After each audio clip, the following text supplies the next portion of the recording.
Yes, it's wake-up time. Hey, yo, wake up. Welcome to the Metaverse. What's your favorite topic, Basil? Are you going to be joining or participating in Assange DAO? Assange DAO. To help Julian Assange, they've raised over... How will this help him? They've raised 900 Ethereum worth over $27 million. What are they going to do? Are they going to pay a ransom to the government? They're standing for liberation of Julian Assange. Okay. I'm going to check out the website now and I'll tell you more, Basil. Somebody's making a lot of money on this. That is a lot of money. A lot of money. Maybe I should make a Julian Assange DAO. You should. Where's the... Should. Yeah. Well, it's kind of a dumb question, of course, because what are they going to do with the money, of course, is up to the voting members of the DAO. The DAO, yep. They're supposed to do all the governance. You don't have control. It's all smart contracts. Yes, which would be very interesting if there was some sort of, if we had, some sort of blockchain auditor or something who could take a look at it for us. Here you go. The mission of the Assange DAO is to inspire a powerful solidarity network and fight for the freedom of Julian Assange. We will raise funds to help with his legal fees and campaigns to increase public awareness on the systemic failure of our justice system. We, the cypherpunks, are rallying to the cause of a fellow cypherpunk in distress. And okay. There you go. There's a quote from Assange. One of the best ways to achieve justice is to expose injustice. Profound, bro. Censored NFT collection, Assange X Pack. Are you going to be telling your kids that you participated in the Assange X NFT collection pack? Sure. Yeah. Okay. I'll tell my kids whatever they need to hear. All I got to say is, I'm telling you, man, we're going to hear more and more. As much as you hate it, we're going to hear DAOs for everything. There's I don't DAOs everywhere. Hate it. I mean, I do hate about hearing it everywhere. Because I understand the concept and I know it's a thing. Yeah. But I know it's going to be a thing. And it's hopefully going to be a positive force for the decentralization of economies around the world. Mm-hmm. But of course, like everything else, every technology can be used for good or evil. Speaking of evil technology users. I was just going to say that. Okay. This is coming from cityam.com. Mark Zuckerberg and team consider shutting down Facebook and Instagram in Europe if Meta cannot process Europeans' data on U.S. servers. He's taking his ball and going home, Mark Zuckerberg says. No metaverse for you unless we can keep track of all your data. If Meta is not given the option to transfer, store, and process data from its European users on U.S.-based servers, Facebook and Instagram may be shut down across Europe, the social media giant's owner reportedly warned in its annual report. Key issue for Meta is the transatlantic data transfers regulated via the so-called privacy shields and other model agreements that Meta uses or used to store data from European users on American servers. The current agreements to enable data transfers are currently under heavy scrutiny in the EU. In its annual report, the U.S. Securities and Exchange Commission, Meta, warns that if a new framework is not adopted and the company is no longer allowed to use the current model agreements or alternatives, the company will probably no longer be able to offer any of its most significant products and services, including Facebook and Instagram, in the EU, according to various media reports, including in IT Wire, The Guardian newspaper, and Sideline magazine. Sharing data between countries and regions is crucial for the provision of its services and targeted advertising. There it is. That's really the main problem. It's not, the surveillance part of it. Yes, it's a big part of it too, but it's really the audience for the advertising money to come in. Right. If you don't have the kind of data that you need to sell to the companies that want to sell to them. If you're storing your data in Europe, you're subject to a whole bunch more regulations too. Right. So that's why they had a deal to store it in the US so they could, destroy the world with it and hurt people in ways that they don't even realize until it's too late, because that regulation doesn't exist in the US. It continues. Therefore, it previously used the transatlantic data transfer and framework called Privacy Shield as the legal basis to carry out those data transfers. However, this treaty was annulled by the European Court of Justice in July 2020 because of data protections violations. Since then, the EU and the US did stress they are working on a new or updated version of the treaty.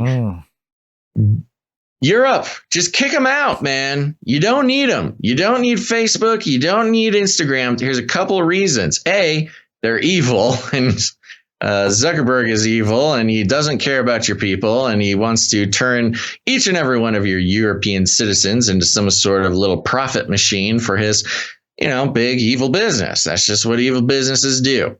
And you did the right thing by kicking him out. Do not let this man in.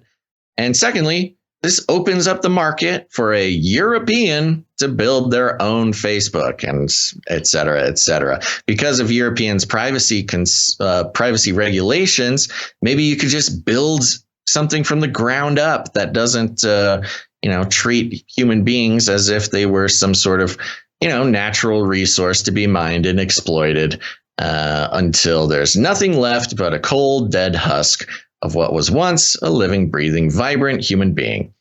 Listen to this. For whatever reason, this outlet here, City AM, got a bunch of direct messages from Meta, Facebook Meta. Oh. And Facebook response, when contacted by City AM, Meta's John Nolan, Meta's London-based tech media and advertising communications leader, did not deny or play down the reports. Instead, he shared a statement from Nick Clegg, Meta's VP of Global Affairs and Communication. Clegg warned that, quote, a lack of safe, secure, and legal international data transfers would damage the economy and hamper the growth of data-driven businesses in the EU, just as we seek a recovery from COVID-19. Yeah. Oh, good. Yeah, quote, the impact will be felt. It's the cover-all excuse. Yeah, it is. It's unreal. Yeah. It truly is kind of like, if you don't do this with us, if you don't have Facebook in the EU, your economy is going to collapse without Facebook. Whatever, you wouldn't do that to your people now after COVID. What are you, a monster? Let us steal your souls. And this little example from the same Clegg, quote, in the worst case scenario, this could mean that a small tech startup in Germany would no longer be able to use a US-based cloud provider. That's not true. A Spanish product development company could no longer be able to run an operation across multiple time zones. That's also not true. Are we working on 1994 server structures? What is this? It's very smart, and Facebook does this all the time, which is take advantage of the lack of knowledge of the legislators, not even the public, of the legislators. Because we know what's going on, but he did the same thing to our Congress, which is we all know what's going on. But when you watch him deal with legislators, he takes advantage of the fact that they're not Silicon Valley billionaire nerds and, makes them feel stupid. Now, it is true they don't know anything about what they're talking about, which is a problem with having, no term limits in Congress and all sorts of stuff. But get rid of them. It's funny. This is why part of this article is fascinating to me. Following Clegg's statement, Facebook got in touch for a second time. As a spokesperson for Meta told City AM, who is a City AM? They're getting all the juicy stuff from Facebook. A lot of attention from Facebook. And the quote was basically, we have absolutely no desire and no plans to withdraw from Europe, but the simple reality is that Meta and many other businesses, organizations, and services rely on data transfers between the EU and the US in order to operate global services. It's funny. No. Look, I have not read the details of the proposed changes. I highly doubt that the proposed changes are no data shall be transferred from Europe to the US. It's probably specific data that. Well, they probably want to apply the European privacy regulations to the data transfer. And that's why Facebook is so spooked, because that ruins their entire business model. But everything else is not Facebook. That's this. I know it's very tricky and it's manipulative and it's lying. But what else are we going to expect? The hubris, You know, Yeah. it's just like we are number one. Which, Yeah. speaking of which, this is one more story here from Insider. Meta is putting a stop to virtual groping in its metaverse by creating 4-foot safety bubbles around avatars. I'm surprised it hasn't already done this. Yeah, but This is a big problem in the metaverse. I can apparently, tell as you. as you have experienced in your Yes. kidnapping. Doesn't matter what game you're playing, what metaverse you're in, whatever. It's filled with children, usually boys around the time of puberty. And it can get a little raunchy.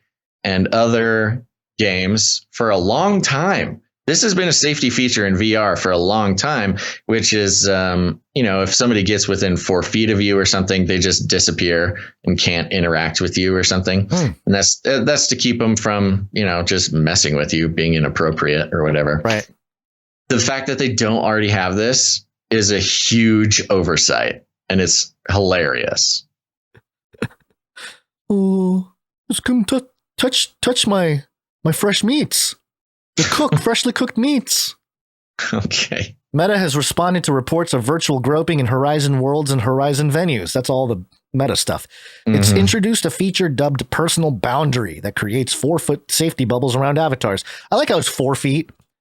Like, why not just be consistent with It's 6 Meatverse and do feet. 6 feet? Yeah. Make it social distancing. Social distancing. A Meta exec said the feature would make it, quote, easier to avoid unwanted interactions. Uh-huh. Okay. Thanks, Meta. Appreciate that you're addressing serious issues in the metaverse. Well, and it's really funny too. Now, of course, because it is online in the metaverse, it's like the worst parts of the internet mixed with the worst parts of the real world. That is the metaverse. Wait, hold on. And I'm curious too, because these Facebook Meta avatars don't have anything waist down. So It's not even about that. It's just like hands. Okay, so it's like a punching, hand thing. Okay. Touching, stuff like that. Because your little hands move with your controllers and stuff like that.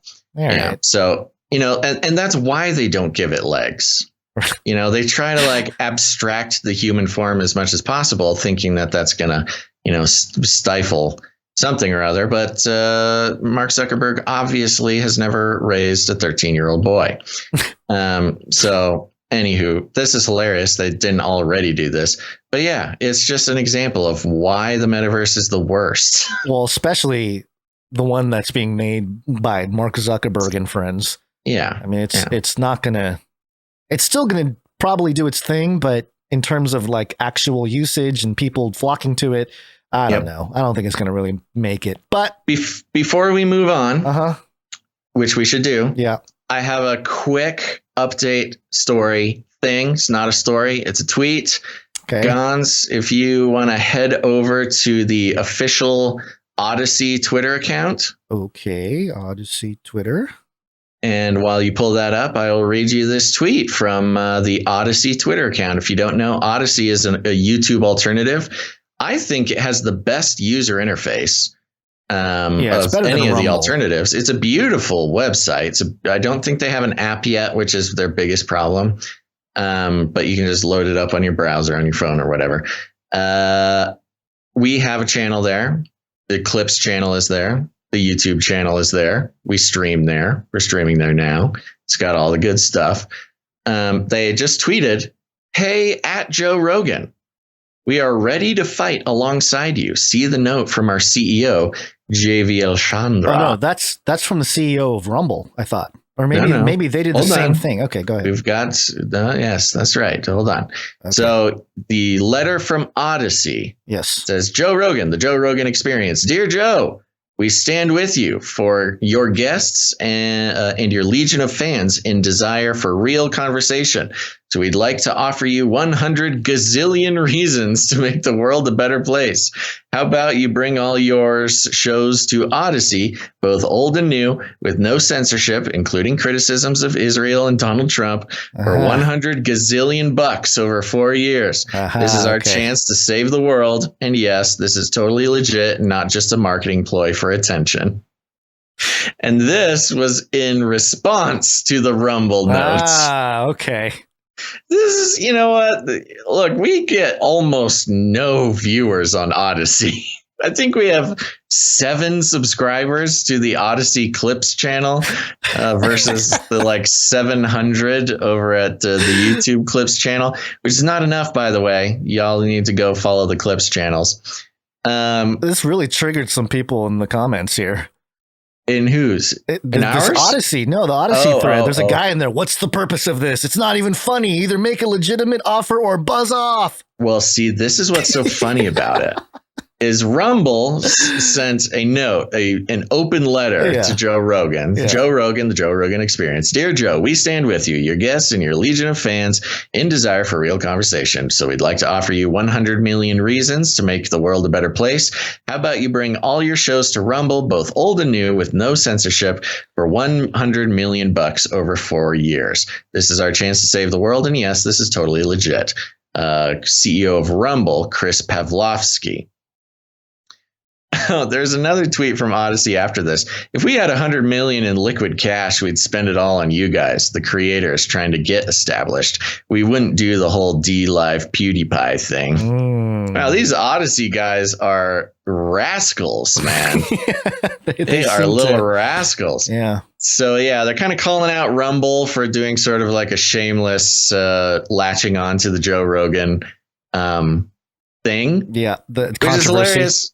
Because it's like, obviously, Rumble, you know, he's under contract with Spotify and he can't just leave Spotify without getting sued for whatever the remainder of his $100 million contract is, which I don't think he wants to fight that battle.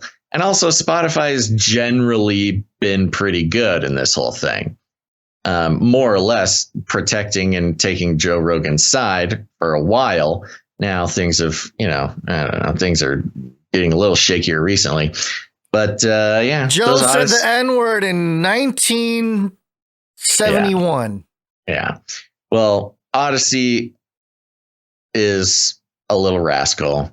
Nobody uses Odyssey. I wish they would. It's a great UI. I wouldn't say nobody. There are people that do, but it's none of our people do. Yeah. It's unfortunate. It's hard to get our people off of YouTube for some reason. I know. Anywho, I just thought it was funny. Okay. That people are trying to get Joe Rogan. They're just trying. We should write a letter to Joe Rogan. Yeah. Catch the buzz here. Yeah. I wonder if anybody else is doing that. Yeah.